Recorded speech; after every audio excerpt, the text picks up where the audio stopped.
Na-try mo na bang gumawa nitong lasagna? O kaya naman gustong-gusto mong gumawa kaya lang wala kang oven? Worry no more dahil gagawa tayo ng lasagna sa kawali. O diba?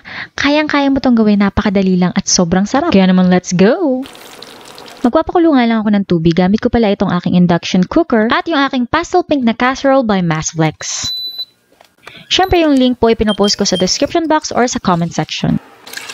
Maglalagay lang ako ng madaming tubig, depende sa kung gaano karaming pasta ang lulutuin. As in, para magkalasa na yung ating lasagna sheets. Ito, usually hindi ako naglalagay ng cooking oil sa aking mga nilulutong pasta kasi hindi ko makapit yung mga herbs and spices at yung sauce na nilalagay. Pero para maiwasang magdikit-dikit yung ating lasagna sheets, lalo't medyo malapad-lapad sila at mamaya pa natin gagamitin, kaya maglalagay ako ng cooking oil. Haluin at takpan natin para mabilis kumulo. 500 grams pala yung isang box ng lasagna na nabili ko, kaya nang bahalang pumili kung anong brand na gusto nyo. Make sure na hindi overcrowded yung ating casserole para maluto nating maigi yung ating pasta. Kung gaano katagal lulutuin, check nyo na lang yung packaging.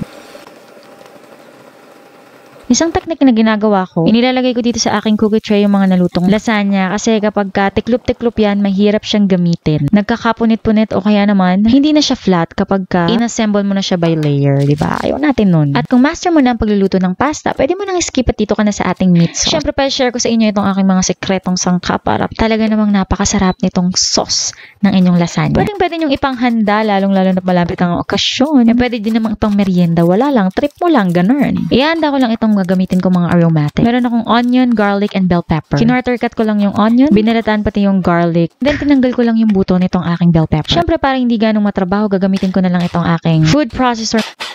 Ipapulse-pulse ko lang kasi ayoko naman masyadong pino, o diba? Saglitan lang na chop-chop na natin sila. Nag-spray lang ako ng konting mantika dito sa aking wok. Nilagay ko na rin at ginisa yung ating shop aromatic. Hayaan lang maluto. Maglalagay lang ako ng beef cubes pero kalahati lang yung ilalagay ko.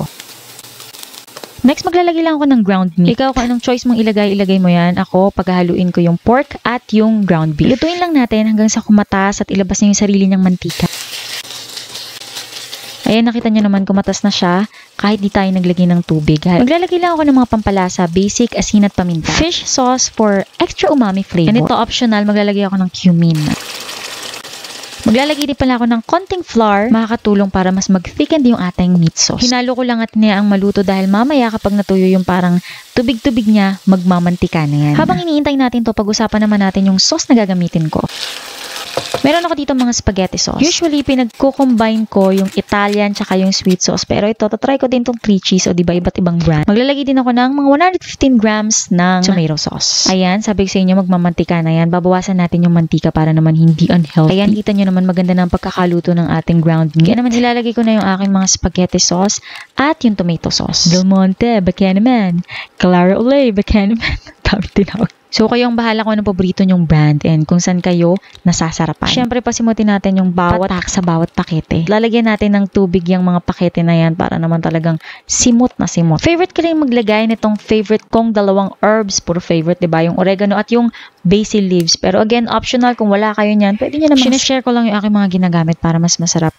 Kung meron kayong oregano dyan sa bahay, yung fresh, dikdikin nyo lang tapos maglagay kayo ng katas. Masarap din yan, guys. Tinikman ko nga medyo naasiman ako dahil syempre yung Italian more on sour side siya. Kaya magdadagdag ako ng asukal. Syempre, i-adjust nyo according to your preference. Ayan na nga, pinakulo ko lang, hinayaan pang mas maluto.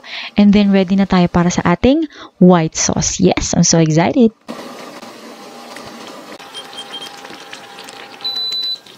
Meron ako ditong maliit na kaserola. Dito natin lulutuin yung white sauce. Diba ang cute? Siyempre, by Massflex din. Simple lang itong ating white sauce at napakadaling gawin. Unang ingredient, ito gagamit ako ng margarine. Pero kung social kayo, meron kayong butter ang gamitin nyo. Ayan, diba sinukat-sukat ko pa. 16 tablespoon kasi yung isang ganyang block. And kailangan ko lang ng mga 1 to 2 tablespoon. Siyempre, yung ating flour, 2 to 3 tablespoon. Hayaan lang nating maluto. Pagkatapos, magbukas ka na ng isang lata ng evaporated milk. Isang malaking lata yung ginamit ko. Kung kinapos ka, pwede ka maglagay ng konting tubig. Unti-unti ko lang nilagay para mas madali kong ma-blend yung flour sa milk. Next, para mas creamy at mas masarap, maglalagay ako ng all-purpose cream. Pero kung mas tagtipid at budgeted lang, pwedeng evaporated milk na lang. Huwag na kayo maglagay ng all-purpose cream. Pagkatapos, meron ako ditong cheddar cheese. Maglalagay ako ng kalahati lang. Ginadgad ko lang para mas madali siyang matunaw mamaya.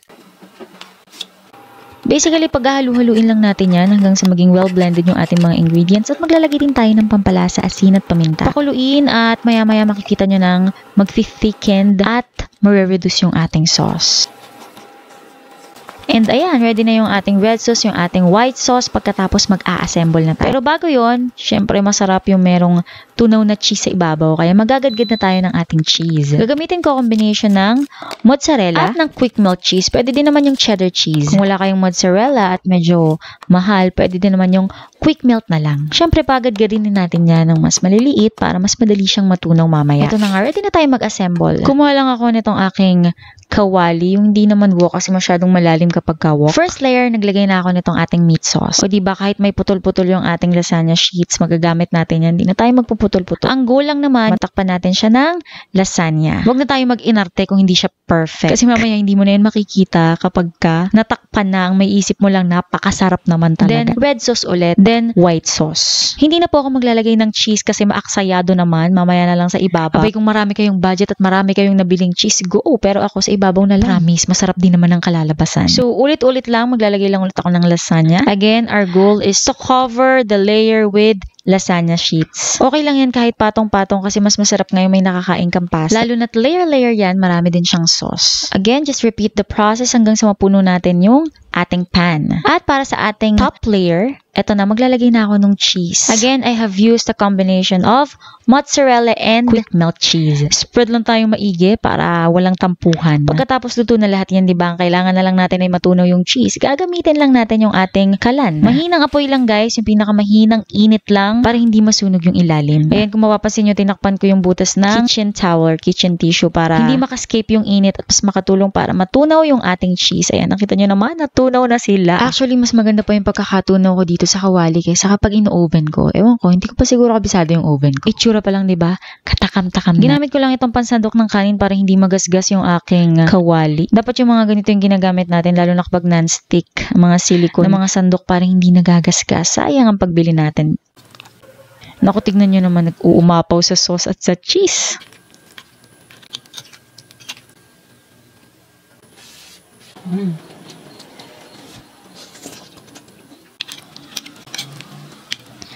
Gumawa pala ako ng isa pang version nito, roll-ups naman. Kung gusto niyo ng idea sa panghanda, kawali lang din ang ginamit ko. Check niyo yung vlog na yan, guys. Para sa complete list of ingredients, pinupost ko siya sa description box or sa comment section. I-check niyo na lang, guys. Kaya naman, ano pang iniintay mo? I-try mo na rin to and comment down below kumusta ang ating lasagna sa kawali. Ako nga pala ang inyong kusinerang ininyera, Jenny Cusin Silvestre. See you in my next vlog.